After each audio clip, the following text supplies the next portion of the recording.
Buenas noches a todos. Me llamo Alberto. He tenido la oportunidad de contar mi historia esta vez, así que realmente espero que la disfruten. Tengo 28 años y he sido camionero por casi 3 años. No tengo ninguna razón específica para trabajar en esto. Simplemente las circunstancias se acomodaron y yo terminé aquí. Hace unos años trabajaba como ayudante en la cocina de un restaurante. No era algo muy elegante, pero te puedo asegurar que la comida era deliciosa y el chef era muy talentoso. Yo nunca estudié artes culinarias. Mi deber era, básicamente, encargarme de que la cocina estuviera en condiciones óptimas para que la pudieran utilizar los cocineros, aunque en realidad creo que es una forma demasiado elegante de decir que simplemente lavaba los platos y limpiaba la cocina. En fin, no era un trabajo fácil, debo admitirlo. Sin embargo, no era uno que no disfrutara, pues el chef y todos los demás cocineros eran personas muy agradables.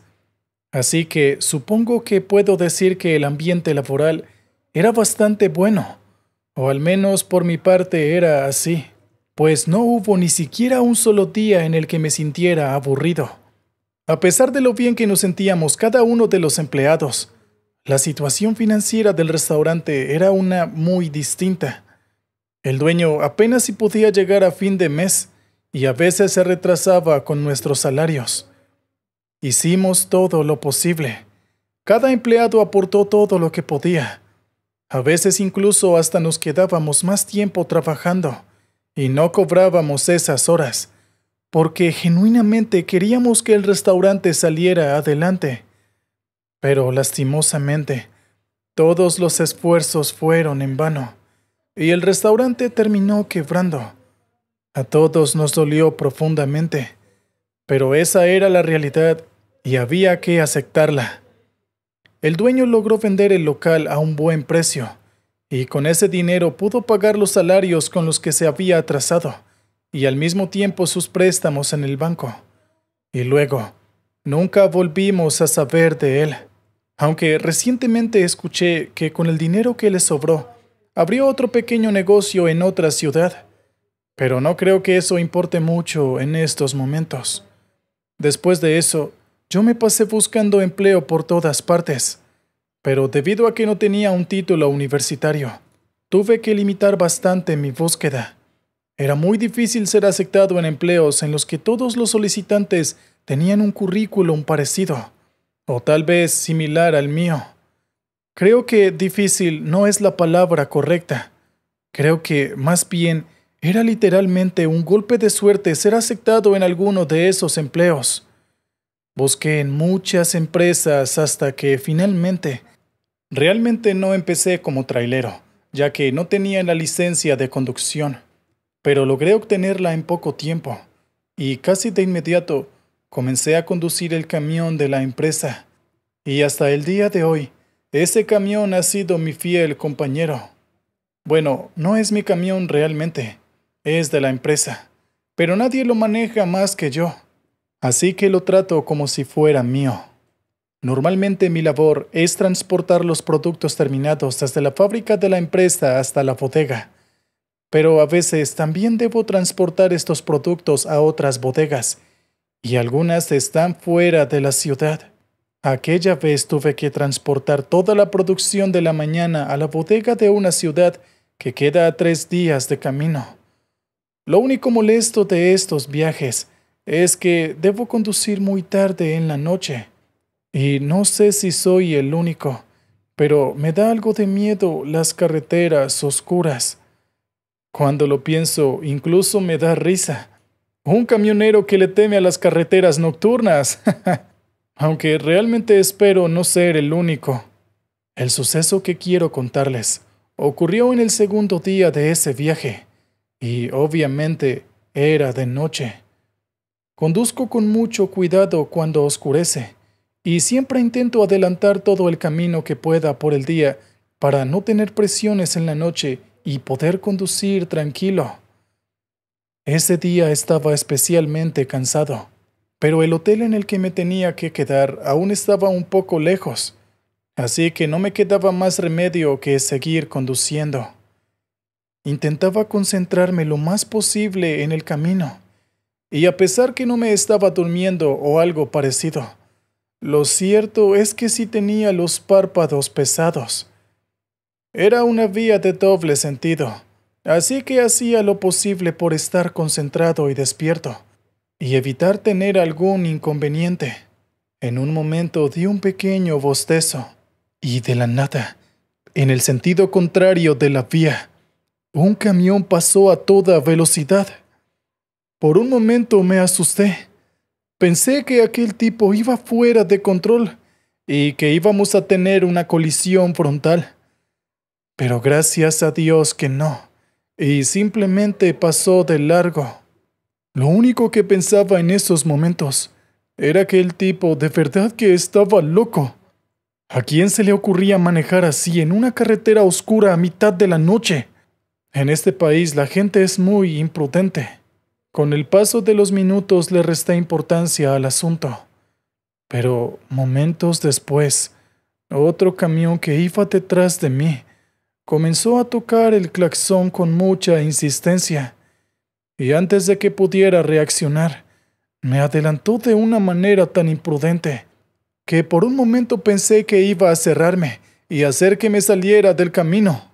No sé si es porque iba demasiado rápido, pero casi que al mismo tiempo que ese mismo camión me adelantó, no pude verlo más, ni siquiera las luces traseras, nada. Era como si hubiese desaparecido. No tenía idea de lo que acababa de pasar, pero el loco al volante ya se había ido, o eso pensaba. No tardó mucho tiempo en volver a aparecer otro camión, y justo como el camión anterior, me adelantó. Pero esta vez, cuando lo hizo, sí alcancé a detallarlo, y de inmediato me quedé totalmente confundido. Pues para decirlo en términos simples, este camión era exactamente igual al mío. He escuchado una que otra historia paranormal, así que mi única conclusión en el momento es que esto se debía a algo sobrenatural. En el instante, de la nada, comenzó a llover, pero no era una lluvia cualquiera, era una lluvia torrencial. Es como si se hubiera abierto un grifo al máximo en el cielo o algo por el estilo. Yo no sabía a ciencia cierta lo que estaba pasando. Y luego de eso, de nuevo, el camión apareció junto a mi lado. Y la verdad, no me explico cómo, pues se suponía que hace unos momentos me había adelantado. Sin embargo, lo cierto era que estaba ahí. Parecía como si me estuviera siguiendo, y yo miraba una que otra vez en dirección a ese camino, totalmente incrédulo de que fuera idéntico al mío. No me importó mucho que la carretera estuviera mojada, así que pisé el acelerador a fondo en un intento por alejarme. Pero aquello fue inútil. El camión misterioso seguía ahí, y repentinamente abrió la puerta. Vi que salió una figura con los brazos exageradamente largos. Estaba vestida de negro y usaba una máscara, aunque no puedo recordar su diseño en este momento. Lentamente, esos enormes brazos se acercaron a mi camión, y yo no dudé en subir el vidrio de la ventana. No tenía idea de cuáles eran sus intenciones, pero no creo que simplemente quisiera hacerme un masaje en los hombros. Las manos estaban demasiado cerca. Sin embargo, no me alcanzaron, ya que el camión en el que venía aquella figura se estrelló con otro que venía de frente. Y a decir verdad, aunque muchos lo critiquen, no me arrepiento de haber seguido derecho y haber evitado que esa cosa hiciera, bueno, lo que sea que iba a hacer. Era una carretera transitada, Seguramente alguien los vería. Y pensando en eso, yo me dirigí al hotel.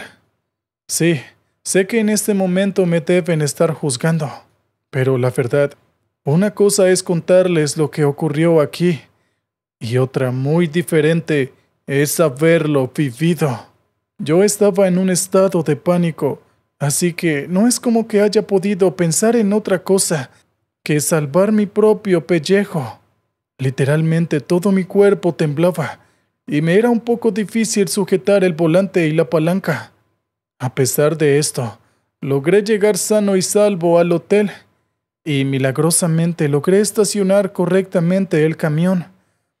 Tuve que caminar despacio hacia la recepción para registrarme, y de ahí pedir mi habitación.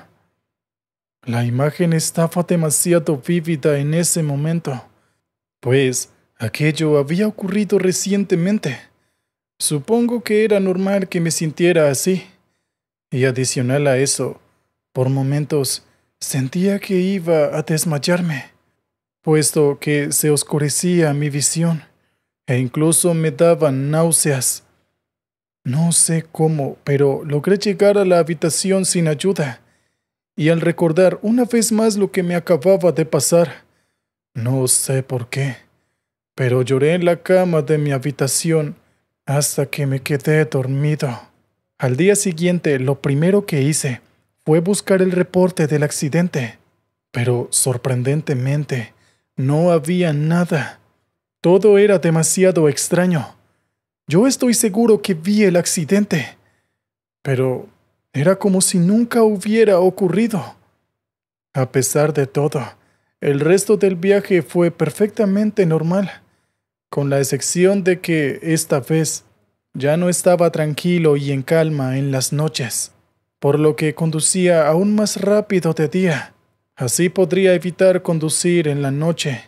Una vez terminé de dejar la carga y volver, preferí tomar el camino largo en vez de cortar por el camino de aquella ruta. Y créanme cuando les digo, jamás en mi vida volví a pasar por esa carretera. Muy bien, oyentes, es hora de ir con el siguiente relato de la noche. Espero que todos estén cómodos. Disfrútenlo. Hola a toda la comunidad. Buenas noches. Llevo unas cuantas semanas escuchando las historias que cuentan aquí, y debo decir que me encantan. Así que quise animarme a contar la mía.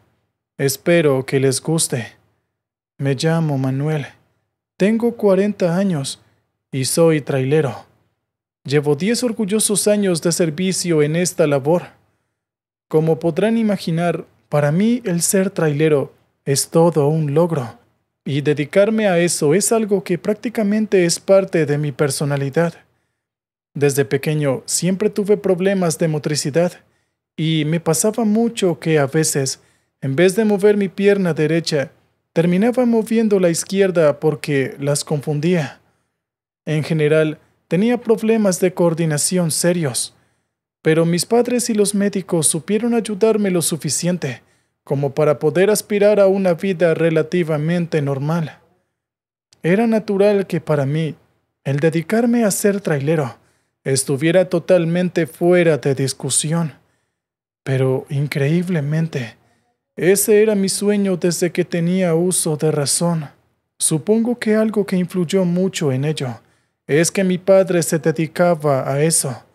Así que, siendo un niño que admiraba tanto a su figura paterna, no creo que sea totalmente descabellado que ese fuera mi sueño. En fin, trabajé duro para tratar mi condición, y en cuestión de pocos años, finalmente podía caminar y correr con total normalidad, como un niño perfectamente normal. A pesar de esto, cuando era joven todos mis amigos se sumaron a la locura de conseguir su licencia de conducir. Yo también quería hacerlo, por supuesto, pero a pesar de que gozaba de relativa normalidad, los médicos me advirtieron el riesgo que podría tener el que yo condujera un vehículo. Por mucho que lo deseara, entendía los riesgos a la perfección. Y nunca he sido del tipo de personas que anteponen sus deseos a sus responsabilidades. El conducir no solo era un riesgo para mí.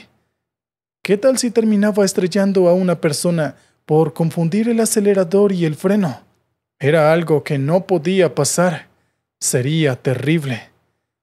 Empecé a practicar y a tomarme las terapias físicas aún más en serio. Pensaba que si lograba caminar y correr, también lograría conducir, y así podría cumplir mi sueño. Además de las terapias, le pedí a mi padre que me diera clases de conducción, y aunque no le gustó mucho la idea, al final terminó accediendo. Practicaba a diario.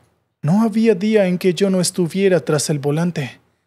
Y a pesar que al principio fue extremadamente difícil para mí, con el tiempo pude dar unos pequeños avances y lentamente, pero de forma segura, logré aprender a manejar. A algunos les parece una exageración, pero lo cierto es que me tomó un par de años aprender a manejar como una persona normal. Aún así me faltaba mucho para sentirme listo para manejar un vehículo tan grande como un camión. Me tomó muchos más años el lograrlo. Literalmente pude graduarme de la universidad y ejercer por unos cuantos años mi profesión antes de poder atreverme a subirme en un camión. Finalmente, con paciencia y mucho esfuerzo, logré obtener mi licencia de conducción y pude finalmente seguir mi sueño cuando tenía 30 años. Para ese punto, el dinero ya no era una preocupación para mí, ya que en mi empleo no ganaba precisamente poco dinero, y mi esposa tampoco, de hecho. Incluso pudimos fundar un negocio que con los años ha ido creciendo. No somos asquerosamente ricos ni nada, pero puedo decir que no teníamos que preocuparnos mucho por el aspecto financiero. Así que, créanme cuando les digo que me dedico a esto porque es mi sueño, y porque de verdad me encanta. No por nada más que eso. Algunas personas criticaron mi decisión. Decían que era algo así como renunciar a un supuesto estatus que yo ya tenía. Pero en mis oídos, solo era palabrería sin sentido de personas que no me entendían. Mi esposa me apoyó en esto. Mis hijos se sentían felices de que yo hiciera lo que me gustaba, y mis padres estaban orgullosos de mí. Honestamente, eso es todo lo que necesitaba. Y las opiniones de personas que no saben lo que esto significa para mí no tienen valor alguno. A pesar de lo mucho que me encanta mi trabajo, debo admitir que tiene unas facetas un tanto oscuras, facetas que me hacen cuestionarme muchas cosas. Me han pasado cosas divertidas, por supuesto, y otras no tanto, justo como lo que me ocurrió aquel día. Trabajo en una empresa que se dedica al transporte de productos electrónicos, como computadoras, celulares, tablets y demás. A veces debo viajar mucho, como en esa ocasión. Había ido de ciudad en ciudad, y esta era la última entrega. Había sido un mes un tanto difícil por la cantidad de trabajo, pero no me preocupé demasiado por ello, ya que, después de esta entrega, tendría 10 días libres para pasarlos en casa, haciendo ocio y disfrutando de mi familia. Ya era de noche, casi las 11 de la noche para ser exactos. Ya estaba muy cerca de la ciudad, que era mi destino final. Y aunque nadie iba a recibir la carga a semejante hora, podría quedarme en algún hotel de la ciudad y hacer la entrega en la mañana. De hecho, iba con tiempo de sobra, así que no estaba muy preocupado por ello. Cuando llegué al peaje de la ciudad, algo me pareció extraño. Solo había un solo funcionario, y no había ningún vehículo ahí además de mi camión. Aunque esto último era entendible. Ya era muy tarde después de todo. Lo normal era pagar el peaje e irme. Pero extrañamente, el funcionario empezó a hacer preguntas. Era como si de un policía se tratara. ¿De dónde viene? ¿A dónde va? ¿Qué es lo que quiere hacer en la ciudad? ¿Cuánto tiempo va a quedarse? Todas estas preguntas eran tan precisas que me hacían sentir incómodo, pero no era como si representaran un problema para mí el responderlas. Repentinamente, las preguntas se volvieron demasiado personales y empezó a preguntar cosas como mi fecha de nacimiento, mi tipo de sangre, e incluso me preguntó si estaba casado y tenía hijos. Obviamente no respondía nada de esto. Me parecía un total atrevimiento y una falta de respeto. Así que miré directamente a este funcionario para exigirle que me dejara pasar y se dejara de sus juegos tontos.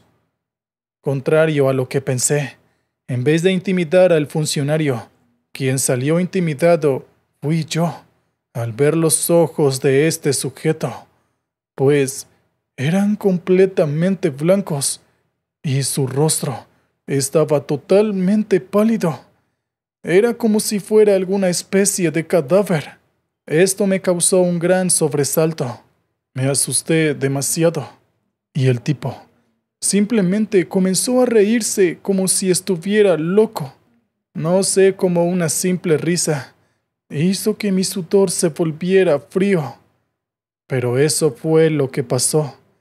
Sin embargo, a pesar de lo asustado que me sentía, no iba a quedarme ahí quieto. Y de inmediato pisé el acelerador y me largué de ahí. No pasó mucho antes de que, unos varios metros frente a mi camión, unos 200 quizás, apareciera una figura un tanto extraña. Era alta, pero tenía las piernas inusualmente largas. También, aquella figura era increíblemente delgada. No soy muy bueno para dar descripciones, así que esto es lo más exacto que puedo decir. Cuando estuve lo suficientemente cerca, pude apreciar detalladamente esa extraña figura. Su piel era de un color, no lo sé, tal vez tornasol, pero oscuro. Sus ojos eran brillantes, pero igualmente blancos, así como los del funcionario del peaje, y además no tenía boca. Supongo que con esa descripción podrán hacerse a la idea de lo que me encontré ese día. Tal vez la descripción sea demasiado vaga, pero lo cierto es que me faltan palabras para describir lo aterrador que se veía esa cosa. Más que sentir escalofríos, sentía como si estuviera siendo electrocutado o algo por el estilo. Grité y sentí algunos espasmos en mi cuerpo, pero a pesar de esto, no paré. Estuve a punto de confundir el freno con el acelerador, pero afortunadamente tenía mis formas de evitar que estas cosas sucedieran. Así que inmediatamente me di cuenta de que iba a pisar el freno. Giré el pie un poco y evité pisar el pedal. Y luego volví a intentarlo. Y esta vez pisé el acelerador a fondo. Y créanme, no me importaba para nada arrollar a esa cosa. Al notar que la iba a arrollar, esa cosa saltó por encima de mi camión. Aún no me lo explico, pero es cierto. Y al aterrizar, empezó a perseguirme como un loco, pero se rindió después de un rato. La verdad, tuve mucha suerte en ese momento. Unos 15 minutos después, llegué a otro peaje, pero este sí tenía más vehículos además de mi camión. Honestamente, yo me sentía muy asustado, y cuando llegué con el funcionario, lo miraba mientras temblaba. Afortunadamente todo se veía normal. El hombre no parecía tener nada extraño, y no me hizo ni una sola pregunta. No pude evitar contarle todo lo que me pasó, y me dijo que gracias a Dios salí ileso de toda esa situación. Esto me pareció un poco extraño, pero el funcionario me explicó que esa cosa se llevaba a todos los conductores que pasaban por esa ruta. Después de unos días, varios aparecían flotando en el río, algunos sorprendentemente vivos y otros no. También me dijo que han querido cerrar ese tramo de la carretera y que varias veces han puesto señalizaciones, pero esa cosa es muy inteligente y siempre las quita. Nadie se atreve a hacerle frente, ni siquiera la policía local.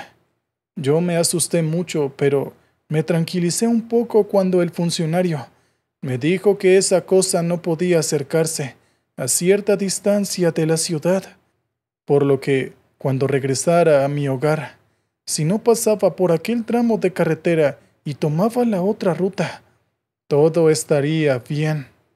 Debo confesar que no me convertí en trailero para lidiar con estas cosas. De verdad, y si tuviera otro encuentro de ese tipo, casi seguro de que sufriría un infarto o algo así. Créanme cuando les digo que es algo que hasta el día de hoy tengo en mi memoria. A pesar de todo, el resto del viaje fue tranquilo y no hubieron mayores inconvenientes. Pude hacer la entrega sin muchas complicaciones. Luego pude salir de esa ciudad, claro, sin pasar por aquel tramo de esa carretera, y regresé a casa sin contratiempos, totalmente sano y salvo. Después de eso, jamás uso una carretera en la que no haya nadie alrededor, en especial de noche.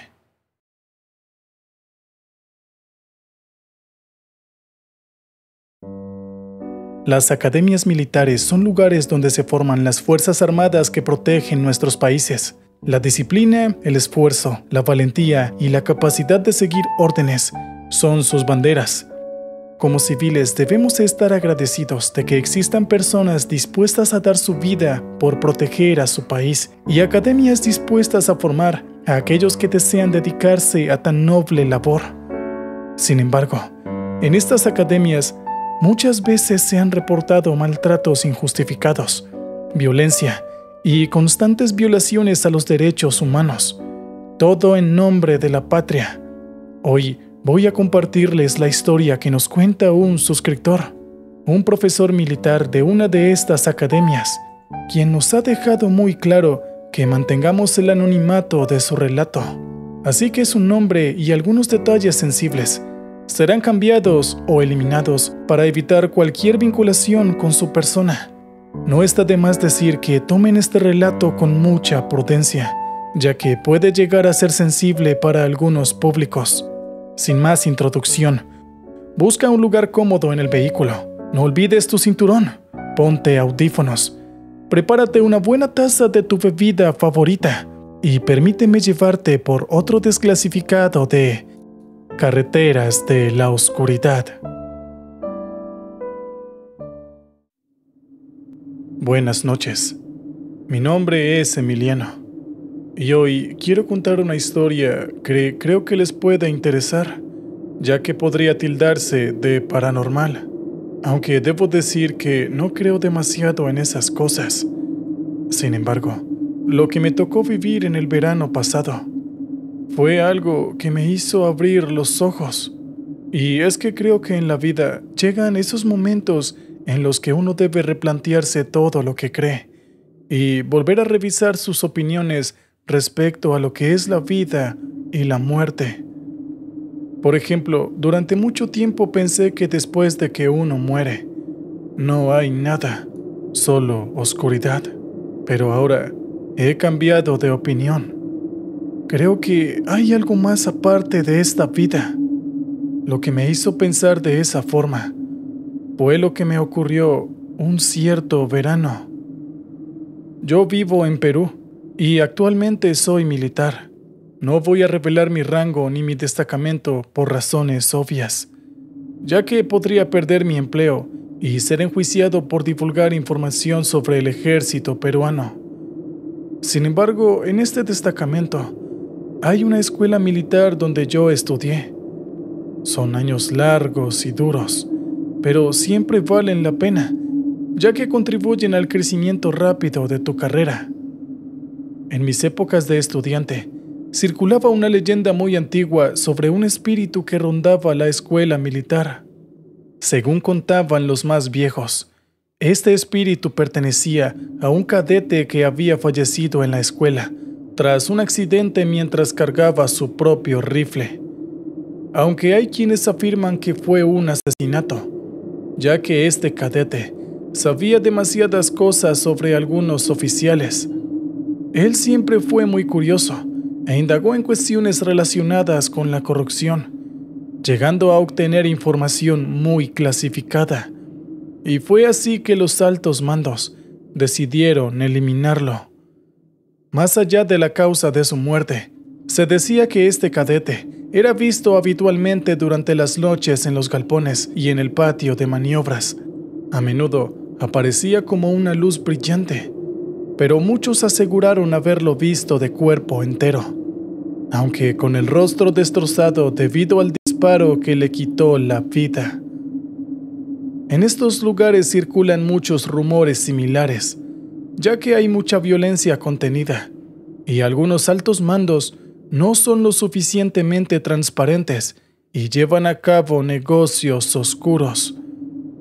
Otra historia que se contaba era sobre una chica, una de las primeras cadetes mujeres del ejército peruano.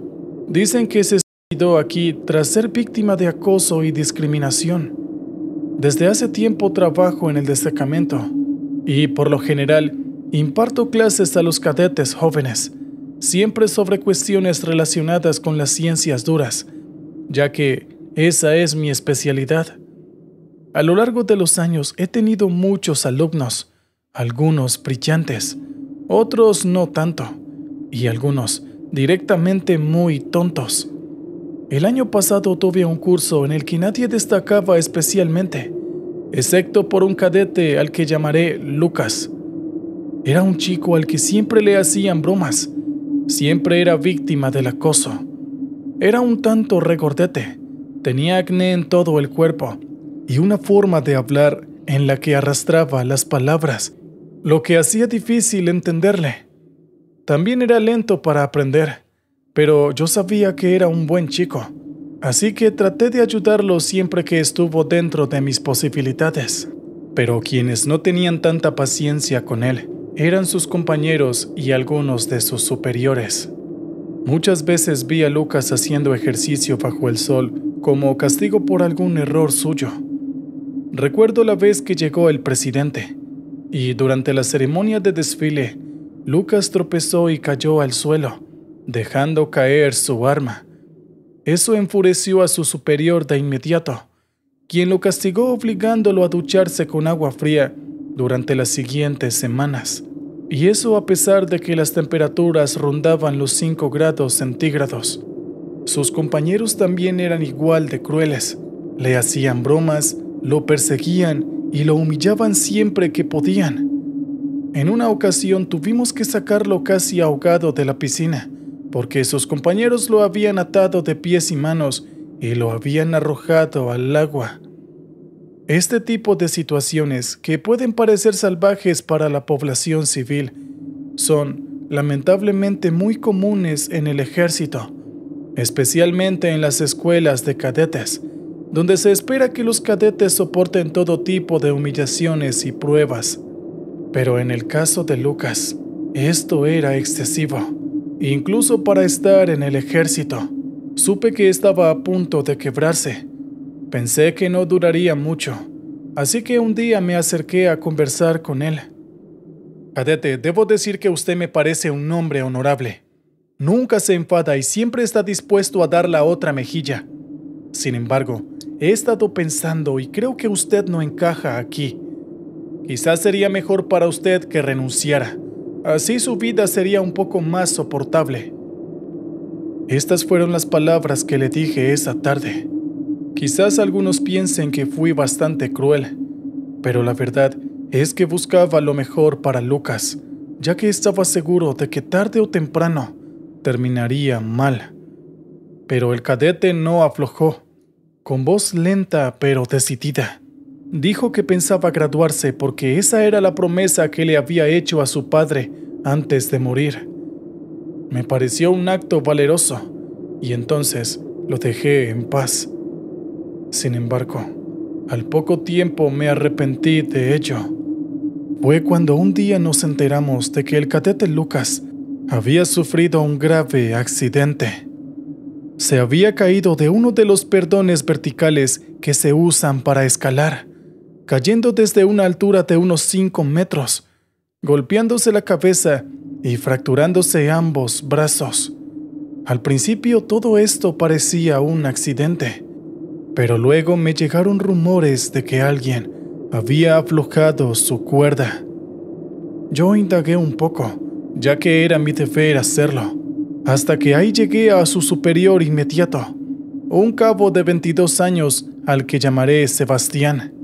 Después de interrogarlo duramente, el cabo confesó que él y otros subordinados habían planeado el accidente. Le pregunté por qué habían hecho eso, y el cabo Sebastián dijo que nadie quería al cadete Lucas, ya que siempre retrasaba al grupo y los hacía quedar mal. Lo consideraban una vergüenza y no lo querían más. Su declaración me enfureció, así que comencé un juicio interno para expulsar al cabo guía y a sus cómplices. La dirección del ejército escuchó mis palabras y los culpables fueron rápidamente despedidos de la institución. Sin embargo, el daño ya estaba hecho. El cadete Lucas tenía ambos brazos fracturados y posiblemente no podría reincorporarse a sus tareas sino hasta dentro de algunos meses. Sorprendentemente, en apenas 2 meses, Lucas volvió a la escuela de cadetes. Se había recuperado de una manera increíblemente rápida y me pareció que su fuerza de voluntad había superado todo lo que yo había visto. Lo felicité, pero él bajó la cabeza y dijo que el mérito no era suyo. Cuando le pregunté a quién atribuía el mérito, simplemente no me respondió. Algunas noches después, empezaron a hablar del cadete Lucas. Decían que ya no era el mismo desde que había regresado, que ahora incluso parecía más inteligente. Yo también lo noté en sus calificaciones. Lo que antes le costaba horrores comprender en clase, ahora lo entendía de inmediato, incluso más rápido que sus compañeros más avanzados. También mejoró en su destreza física. A él siempre le había costado nadar y correr rápido, pero ahora competía de igual a igual con los mejores alumnos. Su repentino mejoramiento era increíble. Un día le pregunté qué había hecho para mejorar tanto. Le pregunté si en el hospital le habían administrado alguna droga. Lo dije en broma, por supuesto, pero Lucas se puso muy serio y dijo algo que me sorprendió. No, señor, solo tuve algunos sueños. Mucha gente me hablaba al mismo tiempo y me indicaba qué hacer. Sentí que algunas personas también se metían dentro de mi cuerpo y de mi mente. Todo esto ocurrió mientras yo estaba inconsciente en el hospital. Aprendí muchas cosas, pero luego olvidé mucho de lo que me dijeron. Le pregunté si eso había sido un simple sueño, pero él afirmó que estaba seguro de que todo había sido real, que había visto a mucha gente rodeándolo, personas con un aura luminosa. No pudo ver sus rostros, pero sintió que esas personas querían ayudarlo. Pensé que Lucas me estaba tomando el pelo o delirando, así que dejé pasar el asunto. Sin embargo, algunas semanas después, me enteré que su personalidad había vuelto a cambiar. En clase, cada vez estaba más silencioso. Había perdido su natural alegría y cordialidad y respondía con monosílabos. Siempre parecía estar preocupado por algo. Una noche, después de terminar mi trabajo en las oficinas del ejército, vi a Lucas corriendo por el bosque detrás del campo militar.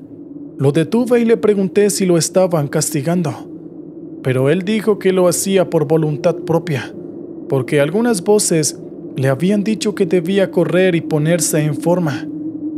Eso me preocupó, ya que parecía estar alucinando, y esto lo hacía alguien no confiable para el ejército. La verdad, en ese momento consideré denunciarlo o no, mientras él se retiraba para correr. Mientras lo veía, miré hacia los árboles y ahí creí ver una especie de luz que lo seguía. Me acerqué al lugar, pero la luz había desaparecido. Esa misma noche me acerqué al barracón donde dormían los cadetes y les pregunté a sus compañeros si habían notado algo extraño con respecto al cadete Lucas.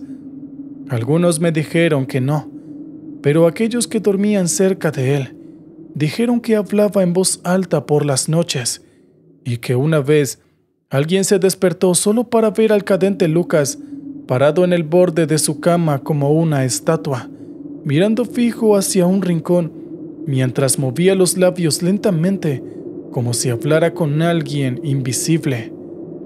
Este compañero se asustó. Pensaba que Lucas estaba teniendo algún tipo de ataque, así que lo tocó intentando despertarlo, y enseguida el cadete Lucas se sobresaltó y se puso a llorar. «Esas voces no me dejan en paz», le dijo a su compañero con lágrimas en los ojos. Ya no me dejan dormir. Me dicen todo el tiempo qué hacer, cosas que yo no quiero». En otra ocasión, dijeron haberlo visto limpiando su fusil de asalto, mientras al mismo tiempo miraba hacia la mismísima nada, y que cuando alguien le habló, el cadete Lucas pegó un respingo y accionó su arma.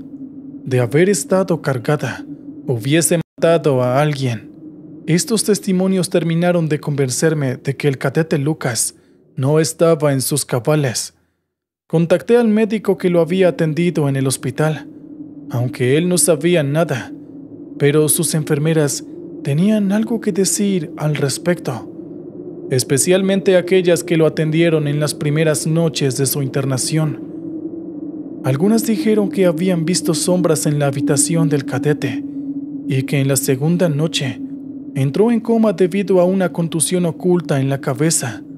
Cuando despertó, su carácter era totalmente diferente. Ya no era el mismo, y las enfermeras pensaron que había sido cambiado por otro.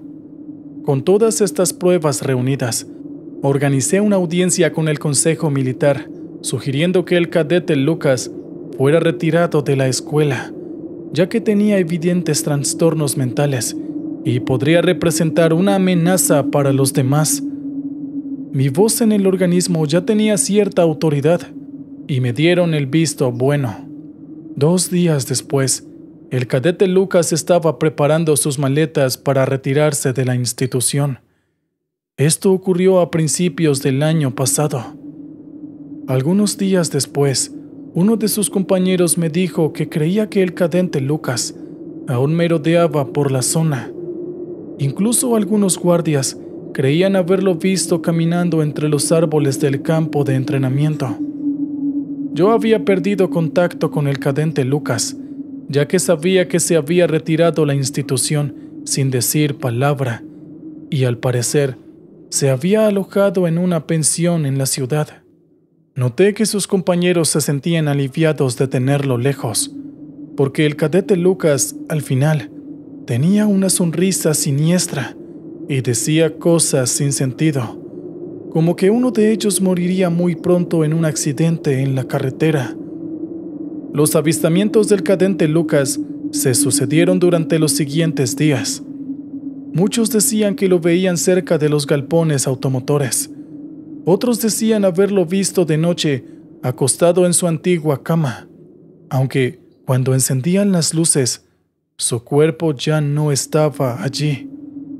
Comencé otra investigación y traté de encontrar su paradero, hasta que finalmente lo encontré, o mejor dicho, lo que había sido su paradero, porque el cadete Lucas se había alojado durante algunos días en una pensión.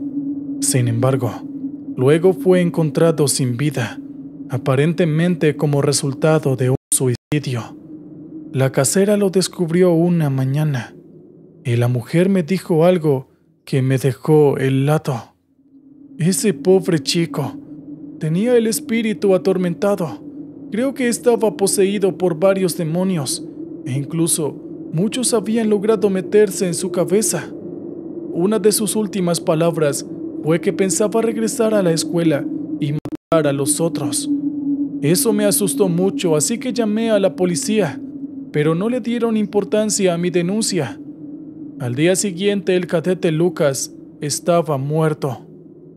Esta es la historia que tenía para contarles. Debo decir que hasta el día de hoy, sigo preguntándome qué fue exactamente lo que pasó con Lucas. Sé que a pesar de que el cadete Lucas está muerto, muchos de mis compañeros y subordinados insisten en que lo ven de vez en cuando, siempre paseándose entre los árboles del campo militar o visitando su cama durante la noche. Otra cosa que me impresionó fue que algunos meses después, uno de mis alumnos, que era uno de los más avanzados durante una noche de fiestas, cogió su coche y fue a dar un paseo con su novia. Y en ese momento, cruzó por una carretera estatal, justo en el momento en que un autobús se atravesaba. El coche del cadete quedó destruido, y él murió en ese accidente al instante, tal cual lo había pronunciado algunos meses antes el cadete Lucas. No sé si existen las posesiones, no sé si existen los espíritus, no sé qué clase de seres nos acechan desde el otro mundo, o si es que existen las premoniciones. Solo sé que el caso del cadete Lucas nos sorprendió a todos, y aún en las largas horas de la noche, sigo pensando en él.